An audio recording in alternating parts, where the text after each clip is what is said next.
Monsieur le coordinateur des activités du PDCI-RDA, Monsieur le directeur du cabinet, Mesdames et Messieurs de la haute direction, chers amis et frères, vice-présidents, membres du bureau politique, membres des instances, et un mot spécial à mes collègues députés du groupe parlementaire PDCI-RDA que je salue. Mesdames et Messieurs les avocats du PDCI-RDA, après la disparition du président Henri Konan Bédié le 1er août 2023, le PDCI-RDA, fidèle au respect de ses textes, a procédé à un intérim et avant l'intérim, le PDCI a organisé le 8e congrès extraordinaire qui a vu l'élection du président Tidiane Thiam avec un suppléant de 96,48%. Par la suite, tout dernièrement, le PDCI-RDA a organisé sa convention élective avec appel à candidature. Il s'est retrouvé seul candidat. Il a été plébiscité à 99,5% des suffrages exprimés. Depuis que le PDCI-RDA a perdu le président Henri Konan Bédié, les attaques et les menaces se sont accentuées. Le parti au pouvoir ayant échoué à phagocyter le PDCI-RDA au sein du RHDP. Donc notre président élu a fait l'objet d'attaques, de menaces, d'intrigues et de menaces politico-judiciaires. Nous avons voulu aujourd'hui, avec l'accord de la direction du parti, qui est hautement représenté ici, de faire appel à nos avocats pour éclairer l'opinion nationale et internationale, pour faire définitivement taire le mensonge politique et le mensonge judiciaire. Nous avons donc demandé à tous les militants qui sont là d'être témoins de ce qui va se dire, afin d'en faire écho dans toute la Côte d'Ivoire au niveau national et international. Je vais donc passer immédiatement la parole à Maître Adjé, ex-bâtonnier des avocats, qui va coordonner donc l'intervention des avocats et nous éclairer sur ce que nous vivons comme, disons, la saga politico-juridique du PDCI-RDA. Maître Adjé, au nom de la direction du PDCI-RDA, je vous passe la parole. Mes confrères et moi, finalement, avons cédé à cette obligation de tout dire, puisque beaucoup de choses ont été dites et nous avons l'avantage d'avoir été dans le dossier, d'être dans le dossier et de connaître la réalité des faits que nous voudrons partager avec vous. Alors, je passerai sur cette première procédure, dont j'en dirai tout de même deux choses. La première, c'est qu'en réalité, elle a été un ballon d'essai, cette première procédure, qui a été initiée par un ancien membre du bureau politique, suspendu par une décision du conseil de discipline. Cette dernière donc a saisi le tribunal pour faire annuler la décision du conseil de discipline au motif que cette décision aurait été prise par un conseil de discipline irrégulièrement composé. Et alors que cette procédure était en cours, puisque le renvoi s'était fait après la date retenue pour la tenue du bureau politique, elle a initié une action au fait de suspension des effets de la décision de suspension. Donc le président, qui a été suffisamment instruit, a levé la décision. Et lorsque nous sommes retrouvés à l'audience, ce qui nous paraissait une procédure sans objet est devenu une autre affaire, puisqu'elle a modifié ses demandes pour demander que le tribunal statue plutôt sur la nationalité du président Thiam et qu'elle dise que c'est à tort qu'il a été élu comme président du parti et désigné donc un administrateur provisoire, qu'elle a même à l'époque nommé. Donc cette procédure, vous la connaissez, elle a connu un premier épisode, c'est que le juge s'est déclaré incompétent. Mais il y a la deuxième partie de ce contentieux qui est en cours, qui nous paraît extrêmement dangereuse. C'est celle qui viserait à faire désigner un administrateur provisoire du PDCI. Donc, c'est une procédure que nous suivons, de sorte que nous devons être très vigilants quand je dis c'est un premier ballon d'essai, on nous a un peu distrait, mais elle nous amène à cette deuxième procédure, qui est celle de la contestation sur l'inscription de certaines personnes sur la liste électorale provisoire. Alors, il y a des individus, comme vous avez dû voir dans la presse, qui ont saisi la commission électorale indépendante pour lui faire dire que le président Thiam aurait été irrégulièrement inscrit sur la liste provisoire, sur la liste électorale provisoire.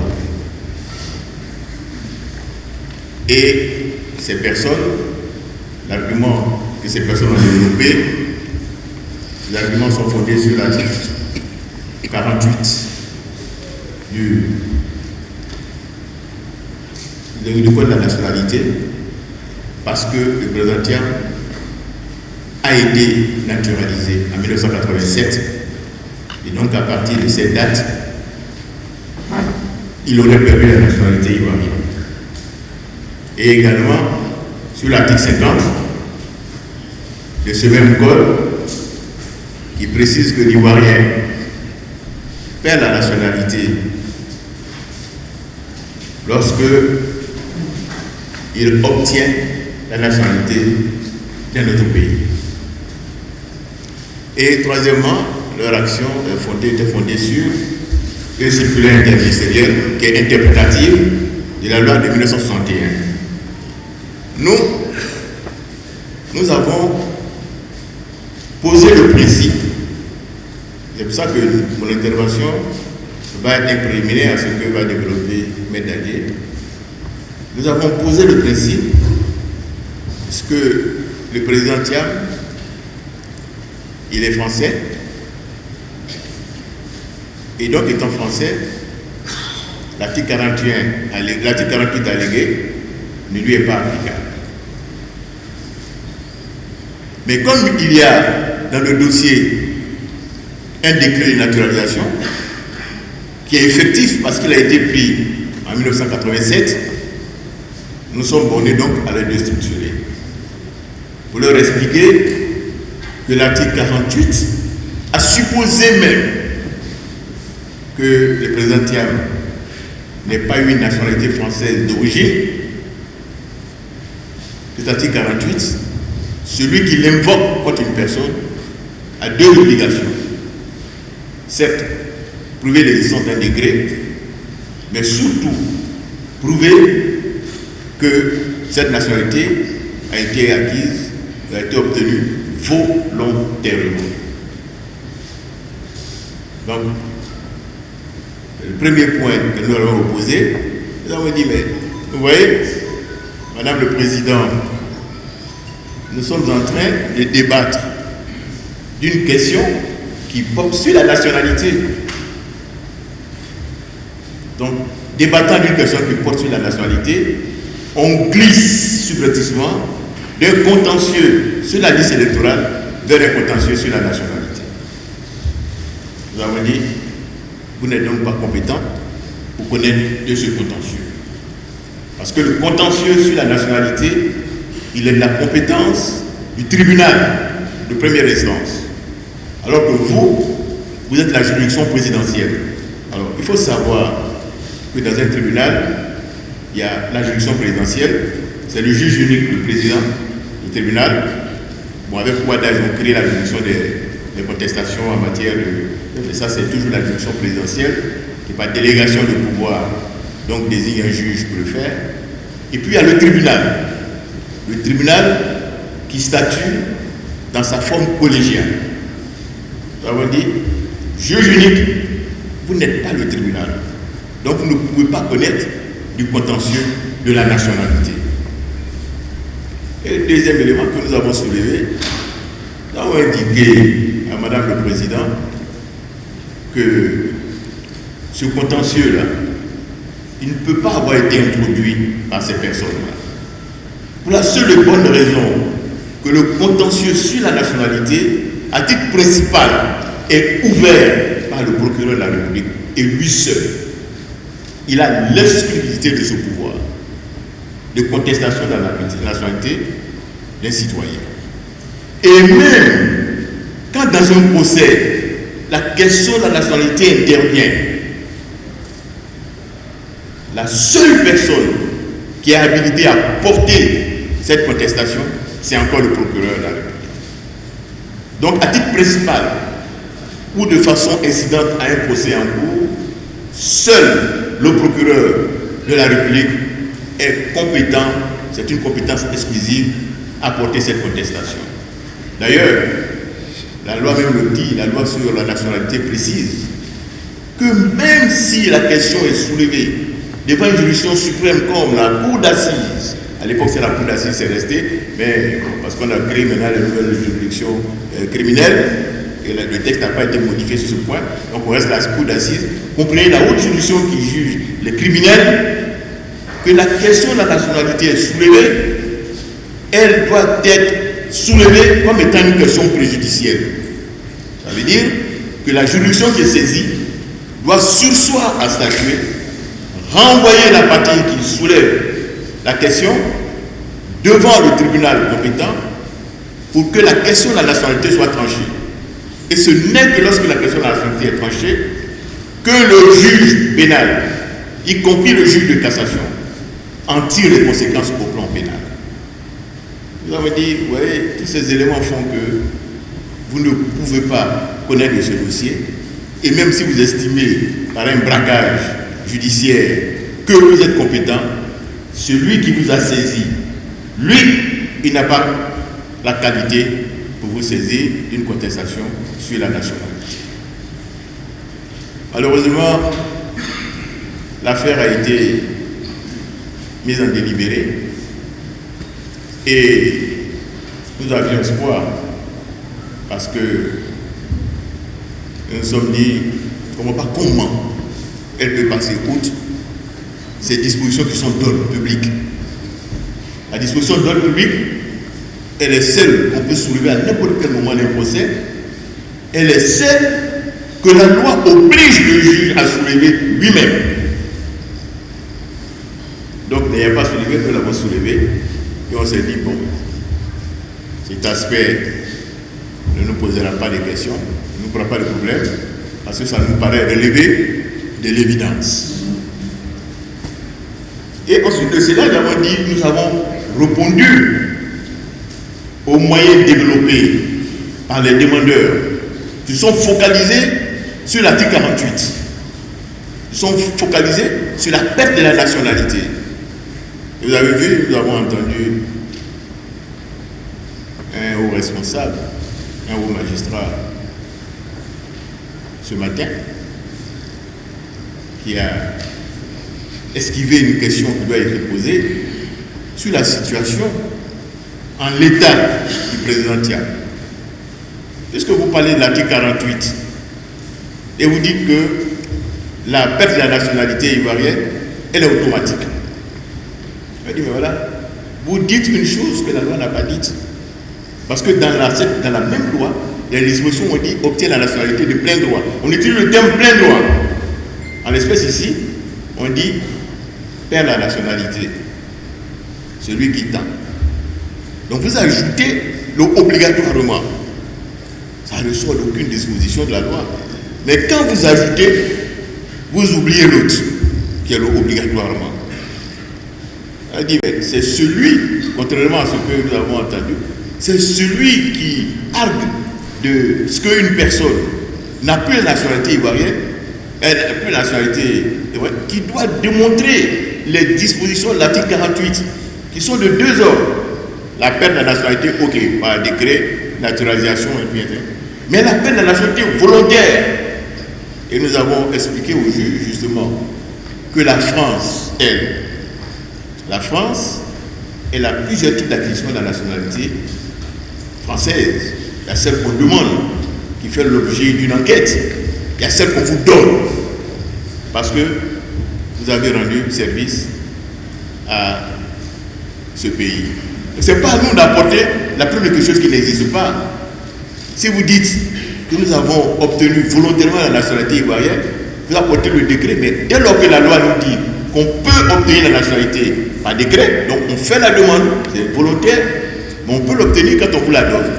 Donc c'est à vous qui apportez la preuve du décret, de démontrer que pour obtenir ce décret, j'ai fait une demande. Mais ne me demandez pas à moi de démontrer que ce qui n'existe pas, je vous dis, je n'ai pas fait de demande. Si je n'ai pas fait de demande, comment je dois vous démontrer que j'ai demandé la nationalité française? Tout en sachant que nous estimons qu'il n'est pas du tout concerné par l'article 38, mais par l'article 48. Et donc, par conséquent, que c'était peut-être surabondant d'en parler, mais puisque le décret existe, il fallait qu'on en parle. Et nous avons eu un certain nombre de documents que mon confrère Dadier dont il va vous en parler tout à l'heure, au besoin, il va vous les faire voir, qui démontrent que finalement, le président Thiam, il est français de naissance. Il est français de naissance. Il est français de naissance parce que son père était français. Français de naissance parce que son père était français. Il est ivoirien de naissance parce que sa mère était ivoirienne. Donc il est un binational.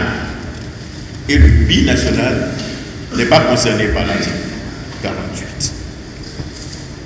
Alors, naturellement, quand vous avez vu la...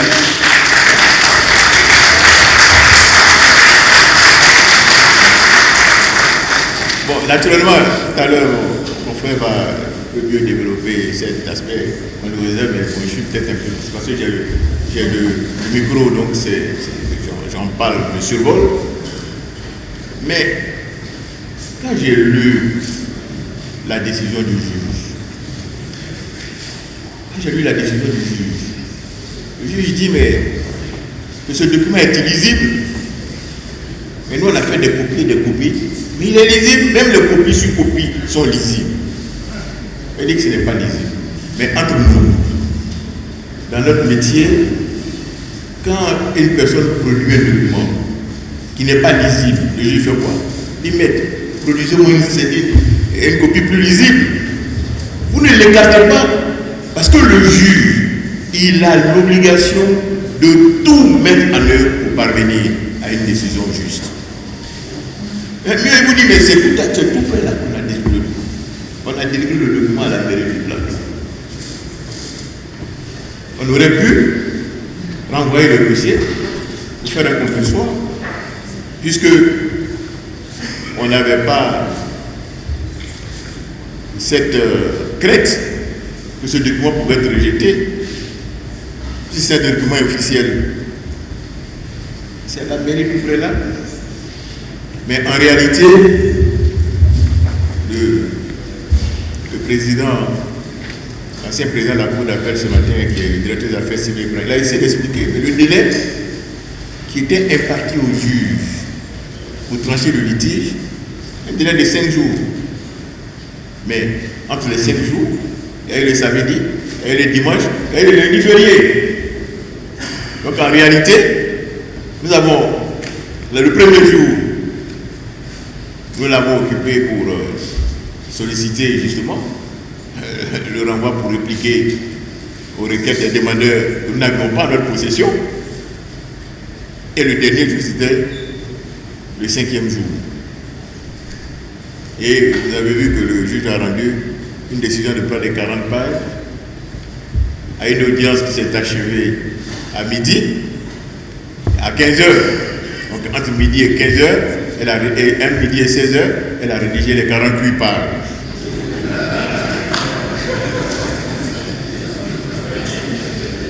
Ce qui laisse penser que... D'ailleurs, quand vous lisez, vous avez vu qu'on a dit que l'audience s'est tenue le lundi 22 avril. Le lundi, c'était le lundi de Pâques. Nous n'avons pas eu audience avec elle ce jour-là, en tout cas. Pourtant, dans la décision, ça figure lundi au 22 avril. Alors, Tout à l'heure, quand Maître Dadié aura pu insister sur la binationalité du président Thiam, je vous ouvrirai quelques axes, parce que je sais que c'est ce que vous attendez. Nous sommes dans une situation où la loi dit la décision qui est rendue est sans recours. Bon, ça, c'est pour le commun des justiciables, qu'on dit sans recours. Parce que dans la loi, il y a des principes, il y a des exceptions. On a pu le rendre sans recours et on a dit c'est fini. Bon. Moi, j'ai déjà ici un premier recours que nous avons exercé ce matin.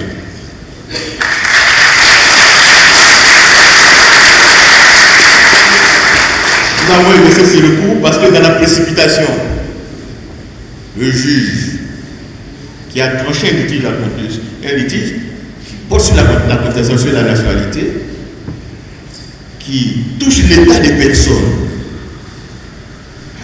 a omis de communiquer au ministère public. Or, la communication au ministère public, elle est obligatoire. Et la loi sanctionne cette non-communication de nullité absolue.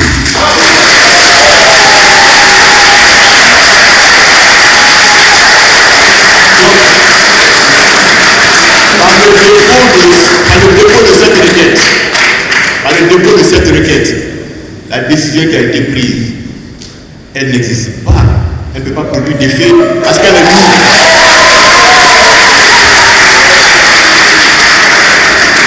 Naturellement, on dit sans recours. Mais rassurez-vous, au-delà de ça, il y a des recours que les techniciens de la procédure, moi je suis enseignant de procédure, connaissent. Et nous en parlerons. La brillante communication du directeur des affaires civiles et pénales du ministère de la Justice pour tenter de sauver cette ordonnance qui est mauvaise, mais je pense qu'il n'y est pas vraiment arrivé. Alors, de façon concrète, vous avez la décision qui vous dit quelle était la nationalité du président Tidjane Thiam au moment où il déposait et faisait son inscription sur la liste électorale. Pour l'ordonnance et pour la juge, le président Tidjane Thiam n'était plus ivoirien. Alors, il faut comprendre quelque chose de bien précis qui pose problème. La procédure de radiation sur la liste électorale se fait en premier lieu devant la CEI, qui pour moi a rendu une très bonne décision. Cette décision dit: vous souhaitez que M. Tidjane Thiam soit radié de la liste électorale parce que vous estimez qu'il n'est plus ivoirien au regard de l'article 48 parce qu'il aurait pris une autre nationalité en 1987.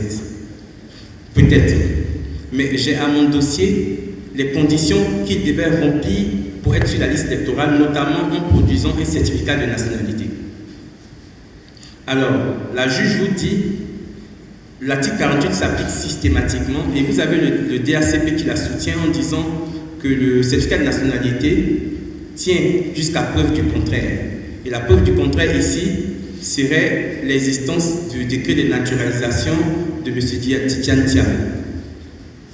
Alors, premier couac, c'est en termes de chronologie. Vous avez le décret de naturalisation qui est de 1987 et vous avez le certificat de nationalité qui est de 2022. Donc, le décret de naturalisation de 1987 ne peut pas venir annuler un acte de la justice qui a été pris 30 ans plus tard. Ça, c'est la première chose. Deuxième des choses, vous avez le DACP, qui est un brillant magistrat, effectivement, mais il est au ministère de la Justice.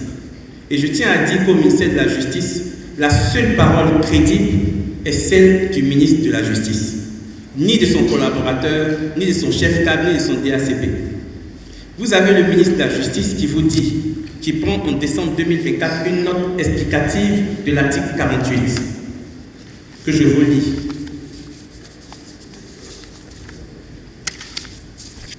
Il dit: en vertu de l'article 98 du Code de la nationalité, le certificat de nationalité indique, en se référant au titre 1 et 2 du présent code les dispositions légales en vertu de laquelle l'intéressé a la qualité d'ivoirien, ainsi que les documents qui ont permis de l'établir, il fait foi jusqu'à preuve du contraire. En application de cette disposition, il apparaît que la preuve contraire au certificat de nationalité, c'est là où le ministre et son directeur des affaires civiles ne s'entendront pas du tout, et c'est la parole du ministre qui est prépondérante. Il dit, en application de cette disposition, il apparaît que la preuve contraire au certificat de nationalité délivré par le juge ne peut se faire que par la voie de la procédure de contestation de nationalité. Je précise, que par la voie de la procédure de contestation de nationalité. Le DACP a dit dans sa communication, le certificat de nationalité fait foi jusqu'à preuve du contraire. Et pour lui, la preuve contraire, c'est un document qui a été pris il y a 38 ans en arrière. Et le ministre a juste de lui répondre, non, pas du tout, tu te trompes. Il faut que le juge, par la voie d'une procédure en contestation, annule le certificat de nationalité. Dans le cadre d'espèce, tant que le certificat de nationalité du président Thiam n'a pas été annulé par une décision de justice faite dans le cadre de la procédure de contestation prévue par le Code de la nationalité, ce certificat est toujours valable.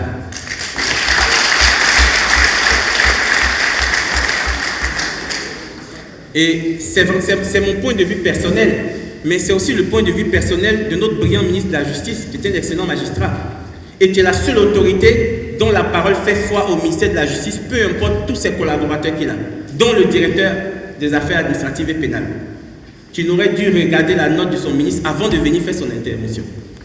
Ensuite, il précise, en cette matière, il parle de la procédure pour annuler ces cas de nationalité qui s'est fait par la voie de la contestation des nationalités. En cette matière, c'est le procureur de la République qui a seul la qualité pour intenter contre tout individu une action dont l'objet principal est direct et d'établir si celui-ci n'a pas la nationalité ivoirienne. Je pense que pour moi, ce point est assez clair. Ce point est assez clair. Et pourquoi ce point est clair? Parce que penser le contraire, comme l'a pensé la juge dans l'ordonnance ou le directeur des affaires administratives, mettrait tous les Ivoiriens en insécurité juridique. Parce que ce qu'ils sont en train de dire, c'est qu'à partir de maintenant, on ne vous fait plus de procès pour contester votre nationalité devant le juge. N'importe quel juge ou n'importe quel policier peut dire « J'ai vu un décret qui circule, monsieur, vous n'êtes plus français ou vous n'êtes plus ivoirien parce que vous avez eu la nationalité américaine ou française. Donc moi, je vous retire votre passeport à l'aéroport. Je considère que vous n'êtes plus ivoirien. » Non. C'est pour éviter ce désordre que la loi a exigé qu'une procédure soit faite dans le cadre de l'article 83 et 84 du Code de la nationalité. Donc, il ne peut pas avoir de paix de nationalité par constat de ce que vous avez pris une autre nationalité. Il faut une procédure judiciaire.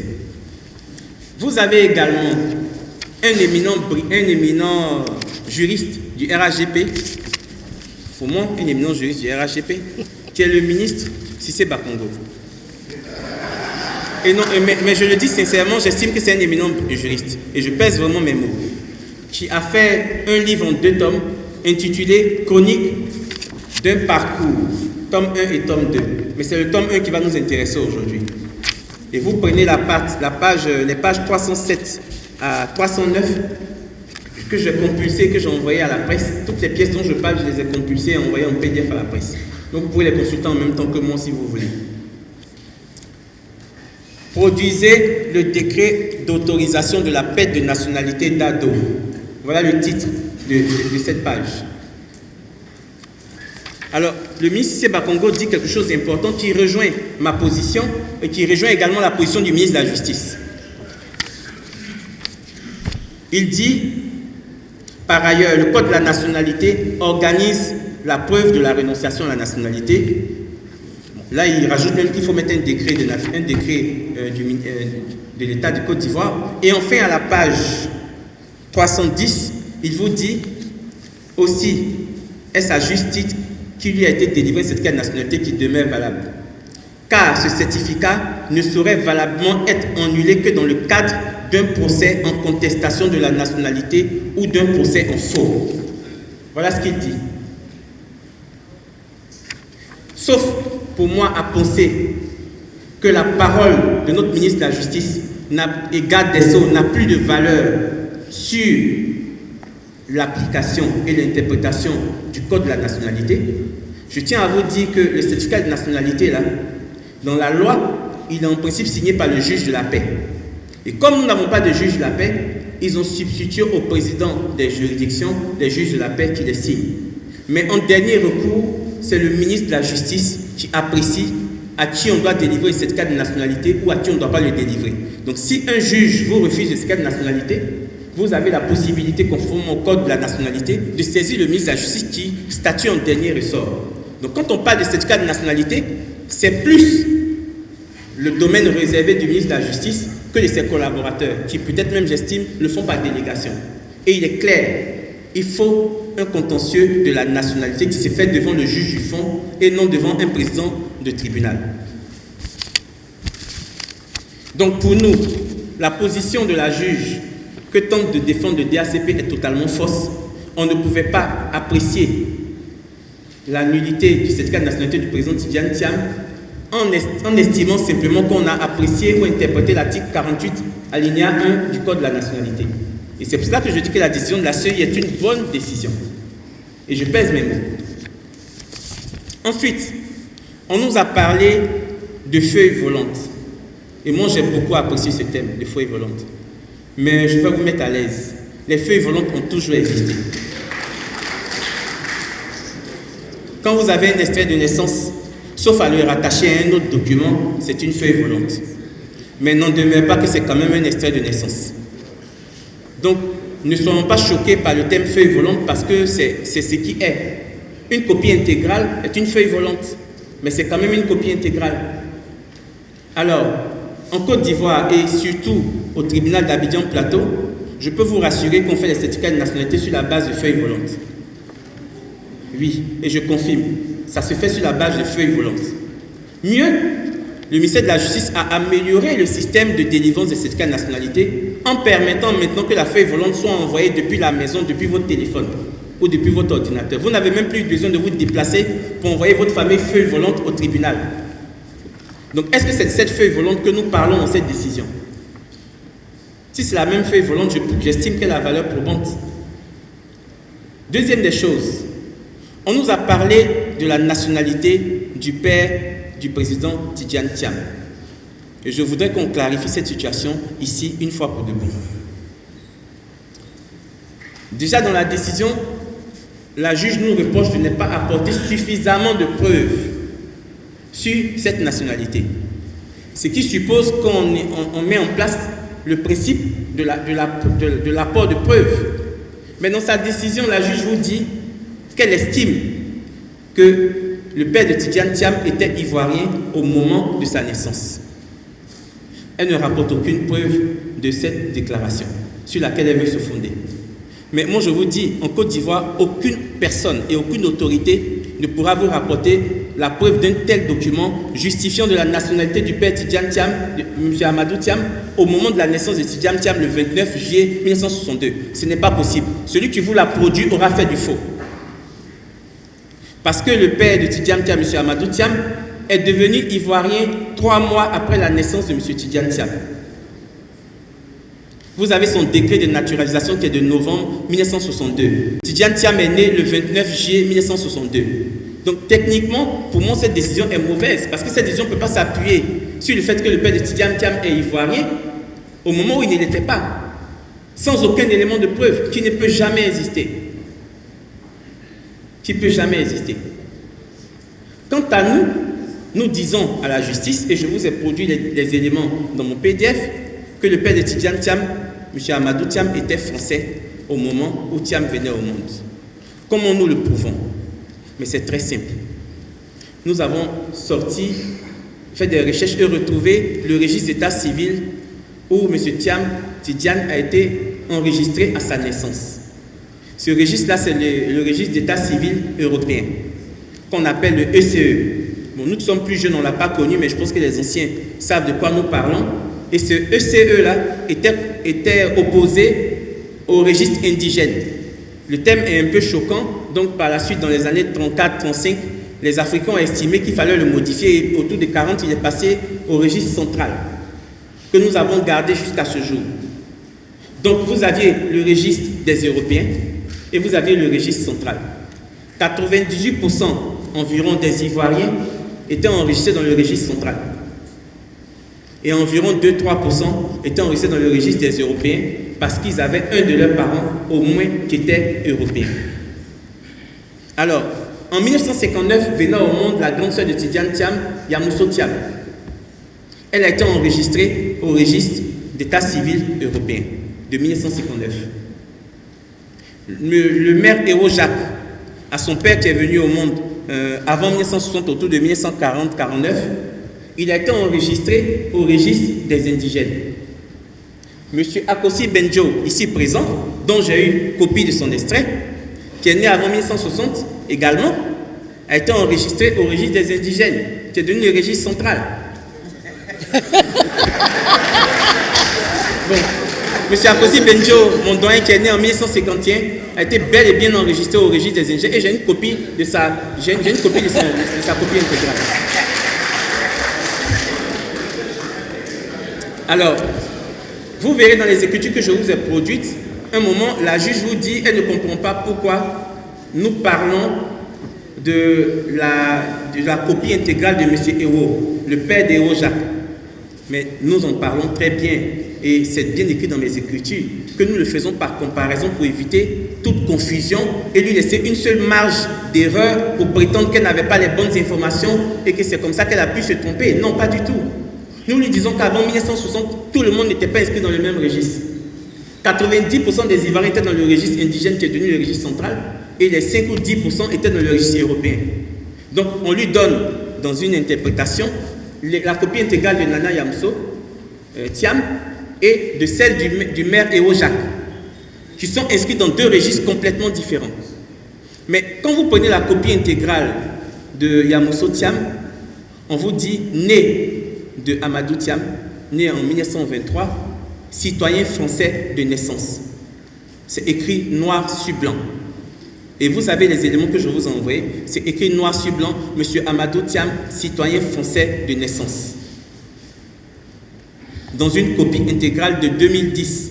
Nous n'avons même pas voulu produire celle de 2025, parce que nous avons celle de 2025, on n'a pas voulu la produire. On aurait dit certainement qu'on a dû s'arranger. En 2010, sauf erreur de ma part, je pense que le PDCI était en association avec l'actuel RHDP. Donc il n'y avait aucune marge de manœuvre qu'on puisse trafiquer la copie intégrale de Yamoussoul Thiam. Ce n'était pas possible.